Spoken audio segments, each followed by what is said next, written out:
Hey, hi. Washed up DC Comics YouTuber here. DC fandom came and went, and I tried making videos on it, admittedly, I had the urge, but nothing really interested me all that much. So every time I tried making a video, I thought I sounded very uninterested, and I was. But the one thing that did come to mind that I did find very interesting was I was actually really interested in Gotham Knights. My initial reaction was, oh cool, a Bat Family game. I've always wanted one of those. I love me some Nightwing, some Batgirl, some Red Hood. You guys know I like Red Hood.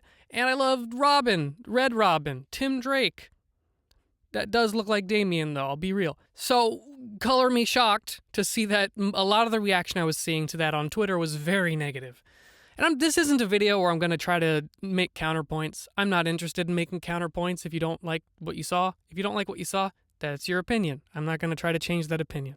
So I'm just going to ramble, really. I don't have a script in front of me. I've never had scripts in front of me. You probably can tell. I'll talk about it a little bit. What I liked, what I don't like, give some thoughts on. I'll briefly touch on some of the controversy, but I'm not going to go into it. First things first, the games as a service thing. They've said it isn't with an interview with IGN, I believe. I think they've said it a lot with the different people, but the one I saw was with IGN. And I get why people thought it would be. Marvel's The Avengers is fresh in everybody's mind. That's the clearest example of a games as a service, Destiny, Anthem type video game. So I get it. I get being very hesitant when you see a game that advertises a gear system with loot and multiple characters and online co-op and an RPG-esque aesthetic. You get nervous. You're like, oh God, is this basically just side missions, the video game? And so seeing them say in announcements that it's a story-based game that can be totally played in single player, and they don't intend on it being a games as a service, live service, whatever you want to call it, game, that's encouraging. Companies lie. They do this a lot. Maybe not specifically WB Montreal. I don't know them very much outside of Arkham Origins, so I can't speak on that. Only example that fresh comes to mind that I'm sure other people have mentioned is Crash Team Racing, saying that this game won't have microtransactions. And then it just did? So yeah, companies lie. So this could be games as a service, this could be live service, this could be a very minimal, 5-hour video game with a shit ton of microtransactions and DLC. That's very plausible. I'm going to hold off on getting mad until I see it. Until then, I'm just going to watch what I watch. There's the mild controversy about people being mad it's not Arkham. And I mean, I get it. They can say this was never designed to be an Arkham game, but that opening cutscene really does sound like a follow-up to the Nightfall protocol of Arkham Knight. And immediately having Jason being the one to respond to it. There's a lot of implication here. There's a lot of subtle stuff that you could easily tie into Arkham, even if there are contradictions. There's Jim being dead, Barbara suddenly isn't bound to a wheelchair. There's stuff that shows that it's not in continuity. Biggest is the character designs are wildly different, which I'll get into. And they can say it's not Arkham, and it's not.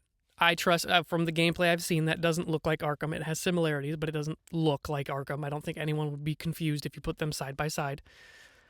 However, I think that it was an intentional marketing ploy to make it look similar at first glance so that there would be an audience, because Arkham is a built-in fan base. So I think it was an intentional decision to be similar in that trailer, but I don't think they intended it to be Arkham. So, complicated, I know. I might be overthinking things.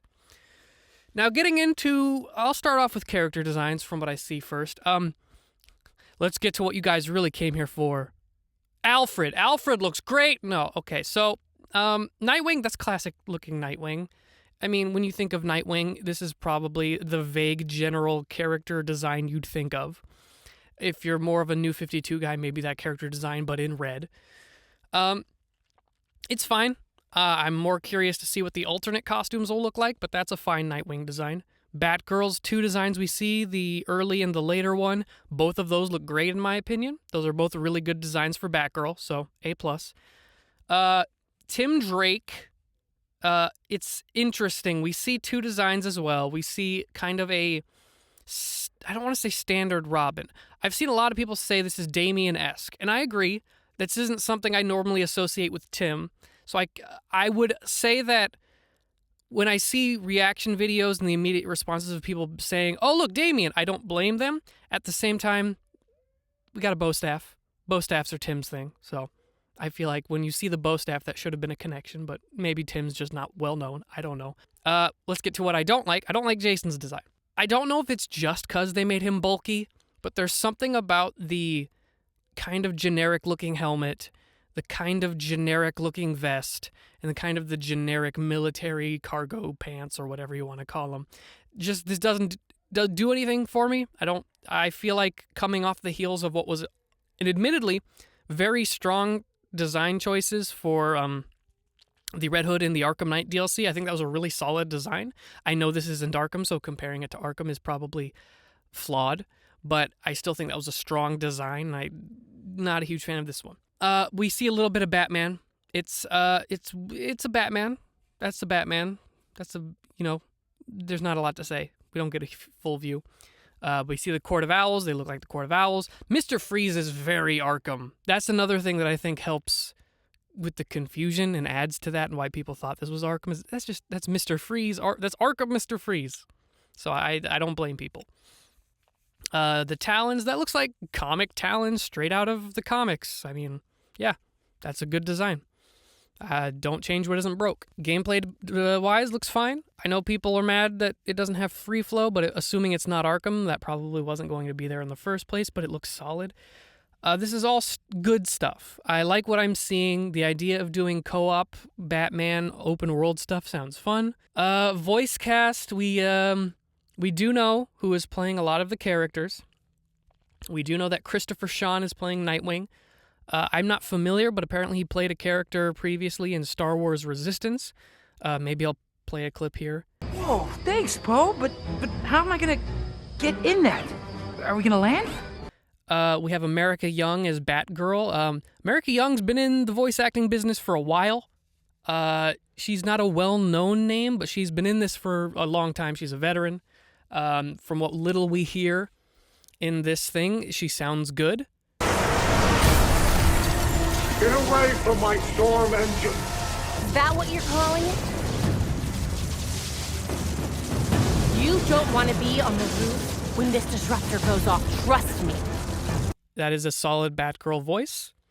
Sloane Siegel, who I can't find any other voice acting roles he's had, but what little I heard in that gameplay trailer sounded pretty decent.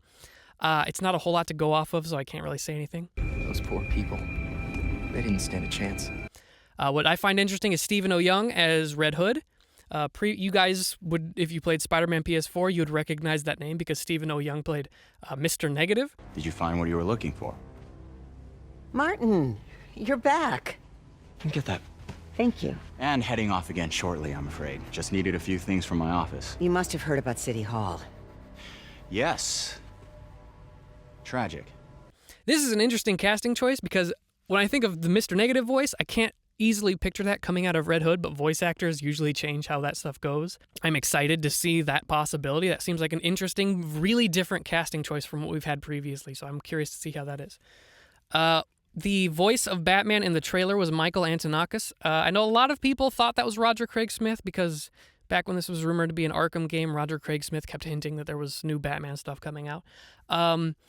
I did not play Assassin's Creed Odyssey, in which he played Alexios, so I can't speak to his performance, but judging from the trailer... This message was automatically triggered when I destroyed the cave and everything it contained. We both know it won't take long for Gotham's criminals to realize the Batman is gone. And you can't count on the GCPD. Haven't trusted us since Jim died. That's a solid Bruce Wayne voice. I don't know if that would have been the same thing he'd used for Batman, but that's solid. That's a very natural voice coming out of Batman. We only hear a little bit of Gildart Jackson as Alfred. It sounds like an old British man. I think I've seen a couple people who aren't crazy about it. I feel like there's not enough to go off of, but then again, if your gut reaction is you don't like what you hear, who am I to judge? I will say, Gildart Jackson has a YouTube channel where he reads stories by the fireside. And if you listen to these... If we were lucky, we were read to as children. The voice of someone we loved, entertaining us, educating us, keeping us company. All of us share a primal connection to this simple joy. That's just Alfred. that is what I would hear if I had to picture an Alfred voice. So I'm pretty down with this. I also recommend his YouTube channel because it is fun to listen to. We don't know a whole lot about anyone else. Freeze talked in the trailer, but we don't know who that is. Renee Montoya talked in the trailer. We don't know who that is either. At least not at the time of this video. Voice-wise, this is something I've seen people giving some praise to, and I can understand why, because a complaint of Marvel's The Avengers is that the cast is very generic. And while I don't like saying that because I myself am a voice actor, so I don't like critiquing other voice actors for getting work, because hey, if they're getting work, that means they're earning a living. But at the same time, if you've played a AAA action game in the past 10 years, the Marvel Avengers cast is nothing new. You've heard all these people before. And while they're doing a good job, I can see how that would result in fans being burnt out on hearing these voices. In contrast, Gotham Knights, this is a brand new cast filled with lesser-known voice actors. So it is going to be a completely new experience. Now, whether or not that experience is good or bad, we'll find out. As of right now, legitimately, all of the names that have been coming out, the only name I immediately recognized was Stephen O. Young. And even then, when he was cast in Spider-Man PS4, that was his only voice acting role, at least as far as this website is concerned. So, I mean, it's going to be interesting. Whether or not it's good or bad, we don't know yet. Still going to be fun. I am cautiously optimistic. They've said it's not games as a service, but I'm sure they've already talked about DLC plans maybe down the road. Whether that be characters, stories, we don't know yet, but I know people are tired of DLC in general. It's a lot of burnout. As I said, cautiously optimistic. I'm excited. I'd like to see where this goes. Visually, it looks good. The gameplay, I'll have to have it in my hands before I can compare whether or not it feels good. I know a lot of people say it looks generic. I don't know if I agree with it saying it looks generic, but it certainly is lacking the oomph, I think, that people got from the free flow combat in Arkham, so I can see why people are upset. I don't know. We'll see. So, thank you for watching. I'll try not to disappear for 2 years before making another video. All right, see ya.